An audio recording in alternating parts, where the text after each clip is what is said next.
somo nde somo makambo ya somo la famille makambo ya moto makambo eye mabe eye penza mabe la plupart de personnes toyebaka na biso kaka no pasteur Moïse Mbiye de nature azalaka na ye mutu ya calme alingaka na ye bilobaloba te alingaka na ye kosala ka makambo na ndenge na ye mais eza pe na bato mosusu ka ndenge ezalaka balingaka toujours papa na biso to pasteur na biso alobaka na ye kaka ebele ya bato bayelaka te bayelaka ye plutôt po to balukelaka ye ka ba makambo ata soki aza na ye calme dans son coin bato mosusu omona kaka bakomi koluka pasteur Moïse Mbiye aya koloba pasteur Moïse Mbiye aya kosala boye bandeko na nga na wana nyonso soki pasteur lelo aye ko répondre la plupart de personnes bakomi na bango koloba pona pasteur tala niveau pasteur aye ko répondre tala niveau pasteur asali boye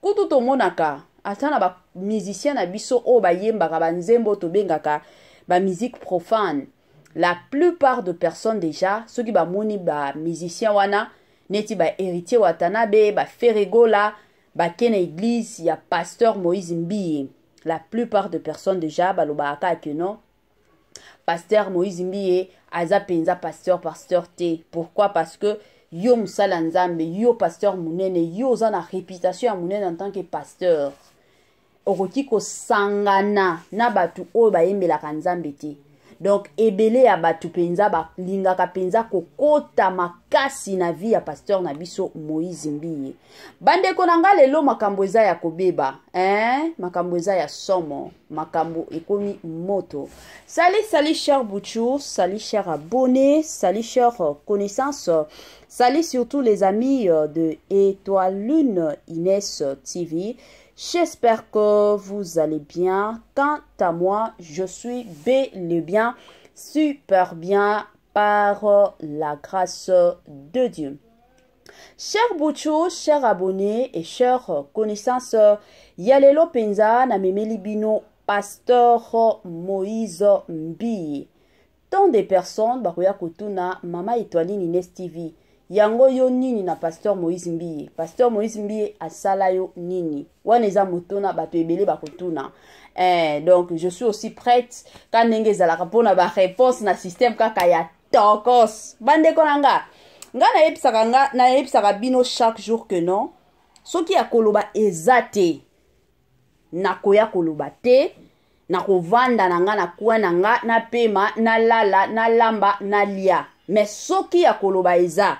Bandeko nanga ata soki nazaki na pongi ya ndenge nini na kolamuka kaka na ya kaka na sala émission ezalaka bongo donc soki bomoninga koya ko sala émission c'est que ya koloba eza na système moko ya tokos makasi bandeko nanga avant tokota na makambo ya pasteur na biso Moïse Mbiye bandeko nanga makambo eza moto et kozala bien na nous na ya ko sensibiliser batutu oya sika bakoti na chaîne ya Étoile Inès TV.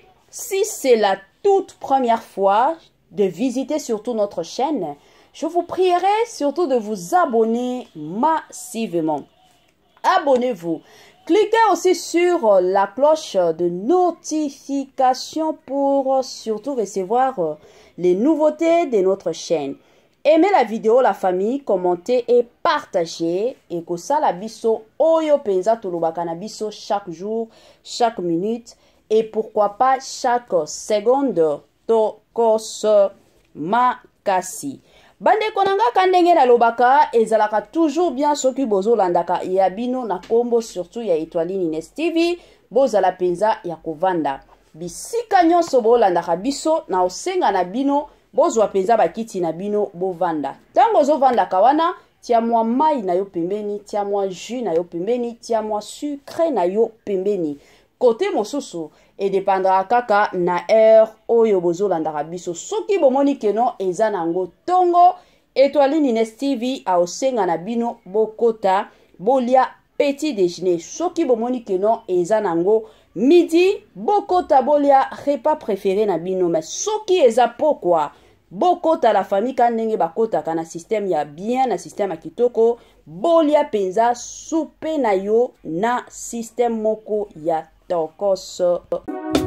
Mama 2024 Gavker to Yelibino solution. Bon aba problème ya trompe, fibrome, myome, kyste, règle abondante. Gavker to zalina solution. Yo oyo kota ménopause atana 65 ans na Gavker oko simba mwana. Ebongo oyo etali fertilité masculine. Ba papa to bossani binoté, faiblesse sexuelle, éjaculation précoce, insuffisance des spermes, topé agrandissement de pénis. Osaya mwasi et kimayo ki mobali etelemaka bien te awa yoka yango etelemi. Ebongo oyo etali loposo, vergeture, babengi nduta, bouton, tache, acné. Gavker ba produit ya solo teint uniforme.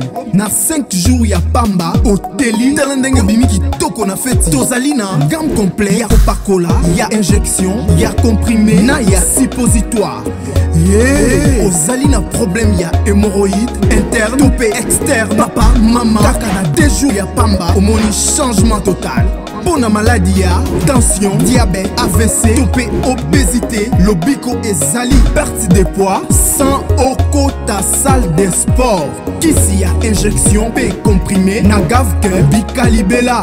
Olingi okima suki pe mandefu ya pembe benga biso na lombango po awa tozali na solution moko durable. Ba produit na biso nyonso ezali 100% naturel pe esalemi na ba plante na ba industrie ya Angleterre pe Allemagne. Benga biso na numéro oyo plus 44 74 05 65 35 48. Gavker solution ya santé na yo.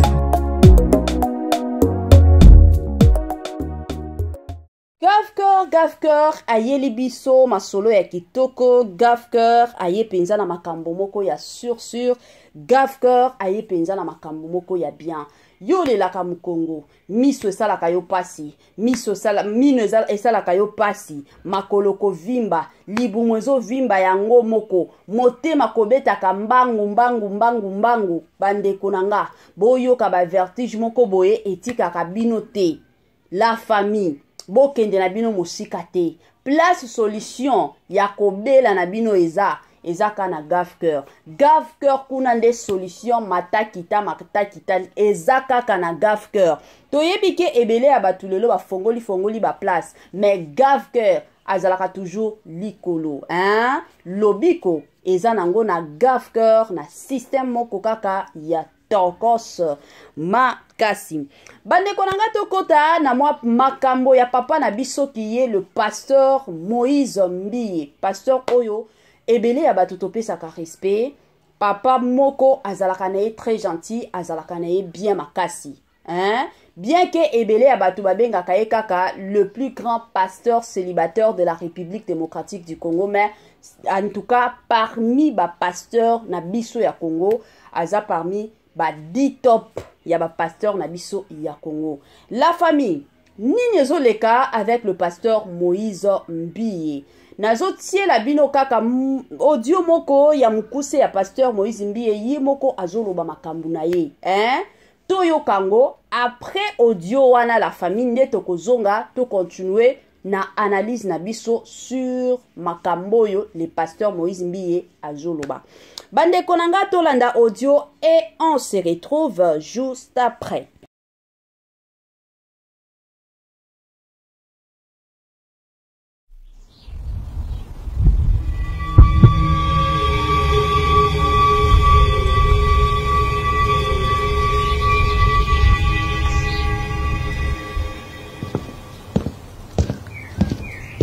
Pour moi, ce n'est pas juste un concert. Ce n'est même pas une affaire de vaine gloire. Pour moi, c'est une mission. L'Éternel m'a dit, Moïse, je veux une offrande. Une offrande sur l'autel.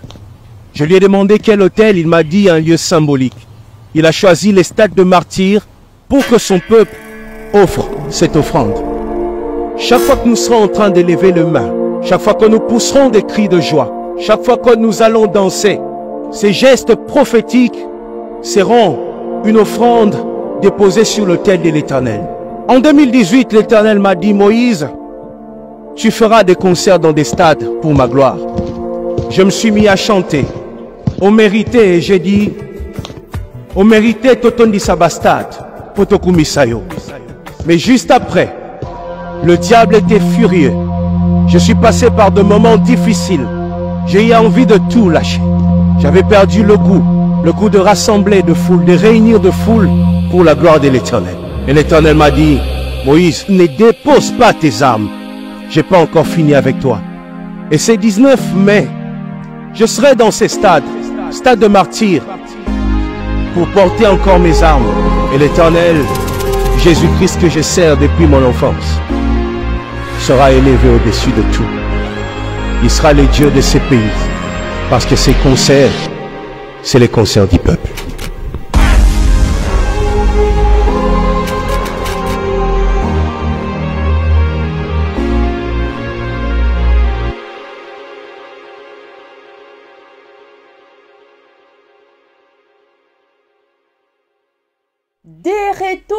De retour, après Koyo Kabande Konanga, audio ya pasteur Nabiso, pasteur Moïse Mbiye. Ebele abatu, bazo tuna déjà, to bakoya kotuna, mama étoiline, eza problème nini au juste. Pourquoi lelo pasteur Moïse Mbiye aye ko répondre? La plupart des gens, surtout na communauté Nabiso, nous les Congolais, to yebi makambu nini ezoleka. Mais pona ba oyo ba yebi te. Bande Konanga, depuis l'année passée, Toyaki Koyoka annonce, il y a pasteur Mike Kalambay, que non, il fallait à ça la concert na stade plutôt de martyrs. Bon, tout le monde était content, tout le monde était joyeux, bah tu es belé, bah c'est là. Et du coup, Toyako Vanda, to komika na mois de février, il y a année à 2024, si je ne me trompe pas, c'était les 13 février. Na page, il y a pasteur Moïse Mbia à Komaki. Trop c'est trop. Finalement, je vais vous la présenter demain à 14 h juste. Et d'ailleurs, dans message, la plupart de personnes étaient curieux et curieuses de savoir c'est qui notre belle-sœur internationale. Parce que, Ebele Abatou, comme je l'ai dit, que la plupart de personnes, Babengaka toujours, pasteur Moïse Mbiye Kenon, celui le plus grand pasteur célibataire de la République démocratique du Congo. Alors, avec annonce naïe, tant de personnes déjà, Babandaki ko s'attendre Kenon, donc, Moutou O bako présenter bisoto, message à pasteur Moïse Mbiya, eza pona mwasi na ye o ya lingi ya bala. Bande kona biso na biso moko tobete la kabino masolo to ya kosala ba analyse la famille. Moi personnellement j'étais curieuse na tuna place nyo soto zwa ka ba information bande konanga information ezala kité na banomi tuna na ozela semeki international to beta émission bande konanga.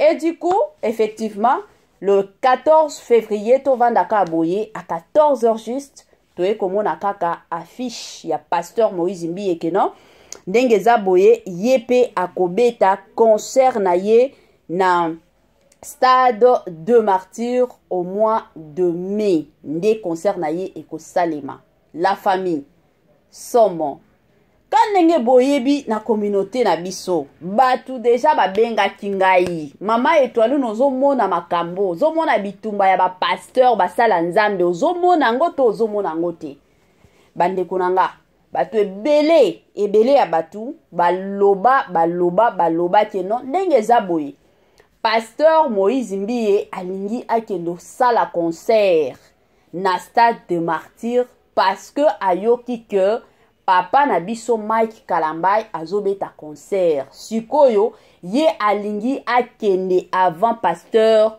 Mike Kalambay pour que ba mona nani mutu atondisa stade de martyrs, nani mutu atondisa te. Ebele kutu ya batu, moi je me rappelle, ba papa ebele ba bengi, ba lobi non maman, makambo wana eza ba polémique ya makasi parce que biloko wana tomona kango na batu o bayembaka ba musique profane tomonaki epai ya Fally Ipupa ye mutu abandaki na stade de martyrs et puis kosala keno Ferrego la paix à Koti et enfin c'était héritier Watanabe sikoyo boye ekomi pe basala nzambe epi ba pasteur ezalaki nanu pasteur Mike Kalambai apesi dati na ye et du coup toyo kovanda dati pe ya pasteur Moïse Mbiye eye c'est que ezaka ba polémique na bango ka ndenge batu o bayembaka miziki ya mokili yango bango pe balingi basala bongo to ndenge nini bandeko na ngai ezalaki somo na ba émission on a sala fallait komona ba commentaire ka ndenge na yebisaka bino tango bo sala ba commentaire la famille boyeba keno ba auto sala la commentaire eza ba sala nzambi et surtout la plupart de personnes bazalaka ba abonné chez Étoile Nines TV bazalaka penza ba abonné et puis vidéo wana ya pasteur Moïse Mbiye eza parmi ba vidéo o etambola bakasi et le loto ya kovanda pasteur Moïse Mbiye aye kopesa ba raison na ye je m'excuse pourquoi alingi abeta concert na stade de martyrs. Tant de personnes, je suis sûre et certaine que bouti kolanda message ya pasteur Moïse Mbiye. Kande na lobaka ya ko commenter ezate, hein la famille. Ezate bino moko bouti kolanda. Donc bino moko nde boko koloba. Est-ce que makambo pasteur azo loba?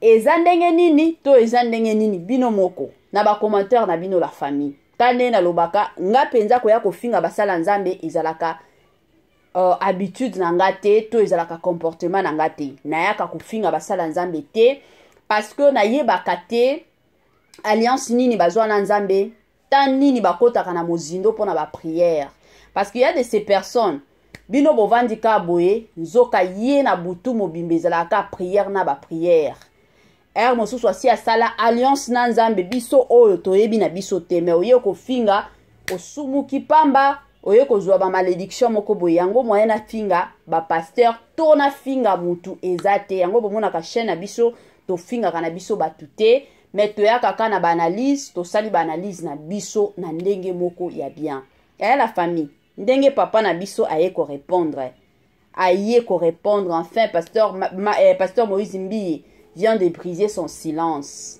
Bolobi nini. Ba propos oya pesi bino. Boza convaincu, to boza na bino convaincu te. Kandenge zalaka. Grand merci na balandi nyonso Étoile Nines TV. Grand merci na bino nyonso bozwaka tant na bino pona kolandaka biso. Grand merci na ba o nyonso ba bengaka Étoile. En tout cas na respectaka mingi makasi batu o nyonso ba dépensaka ba unité na bango pona ko benganga. Ezana batu mosusu bazala kutu na bapoto batu mosusu bazana Congo aobenga yo na WhatsApp te mais abengi penza appel normal mosusu pona kopesa biso ba remarque mosusu ka pona ko encourager biso na musala to sala. En tout cas grand merci na bino surtout bino bobenga angana avec gentillesse. Que Dieu vous bénisse la famille abondamment. Grand merci na sponsor na biso officiel, sponsor na biso oyatika ka biso te, sponsor na biso oyazalaka toujours elongo na Étoile Nines TV. Grand merci na Jésus-Christ de Nazareth. Bambote nanga na ye moko Linda Bukulu ya balinda mwasi Nzombe. Bambote nanga na ye moko Madame Judith Diampoviza na pesio bambote. Bambote na ba mama nanga chérie wana na pesi bambote na mama Joséphine, bambote na mama Tina Sambia, bambote penza na mama Titi. Ba mama nyonso mama Pierrette depuis France na pesi bambote msala nzambe ya tongo ye tongo kaka na ba verset biblique ezokota. Merci beaucoup mama na sepelaka na ba verset biblique o nyonso botinda kana système kaka ya tokos. Bambote nanga bandeko nanga na Madame Bijou, Madame Sidonia Siala, Madame Sandrine, Madame Madeleine Keta na pesi bino bambote bisika nyonso bolandaka Étoile Nines TV. Tonton héritier yola, tonton David Divi na système moko ya kitoko. Papa d'Aquin depuis France, si je ne me trompe pas. Na ebité France ou États-Unis en tout cas ezalaka bongo na pesi bino bambote. Bandeko nanga kanenge toyaka tozana ndeko moko azoluka akende Dubai. Ndeko na biso wana azana posa akende Dubai comme eza nango mbala liboso akende Dubai. azoluka mutu oyo aza na Dubai oyo akoki koyamba ye ayebi place oyo akoki kotia ye pour que abando futelaka ataka pièce moko abando futelaka mutu oyo penza aza na Dubai. Mutu wana pour le moment aza na Afrique du Sud azoluka mutu oyo azovanda déjà na Dubai. Mutu oyo akoki kolukela ye mwa place ya kovanda tango okoma Dubai. Akobanda na ye kofuta ekozala te ke non ya ofele te. Akobanda futa ndako kolia makambo nyonso ka ndenge ezalaka. Soki omoni ke motema na yo sali que non osunga mutu wana, en tout cas na osenga na bino bo contacter Mama Etoiline Ines TV, numéro nanga yango wana afficher la famille, bo benga to bo komelanga message na kotia bino en contact. Bande konanga tanto oloba bongo toza na besoin ya mutu oyo aza sérieux. Toyebi ke mokili lelo eza mokili moko ya kobeba. Kane na lobaka chaîne na biso za la chaîne commerciale. Il y a tant de personnes na kilelo oyo.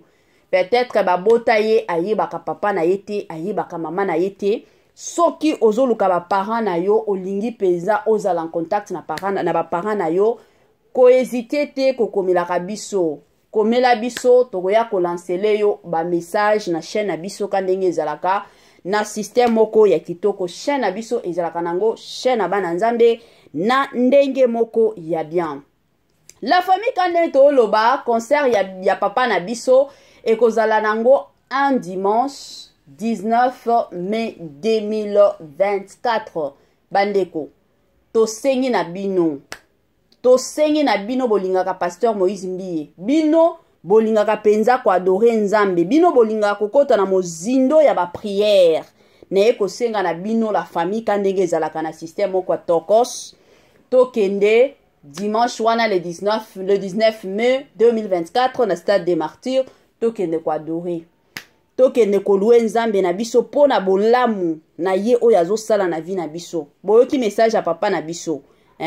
Donc le 19 wana ekozala nde kafu kafu. Rendez-vous à ne pas manquer le 19 mai 2024 au stade de Martyrs avec le pasteur Moïse Mbiye. Bienvenue, bienvenue, welcome, welcome, karibu kwa wote. L'invitation est cordiale à tout le monde, la famille dans mutu nyonso openza azalaka na posa okota na mozindo ya prière. Rendez-vous le 19 la famille na stade de Martyrs avec le pasteur Moïse Mbiye. Jour wana bandeko nanga, adoration sur adoration, louange sur louange. Jour wana batu oyo babelaka, batu oyo bakota ba jeune na ba jeune ba priya ba solution exactement. Jour à le 19 la famille et kozalande somo. Stade des Martyrs. Est-ce que vous êtes prêts? Est-ce que vous êtes prêtes? Wana toromona na kaka le 19 mai na stade de Martyrs avec le pasteur, le plus grand pasteur surtout de la République démocratique du Congo na stade de Martyrs.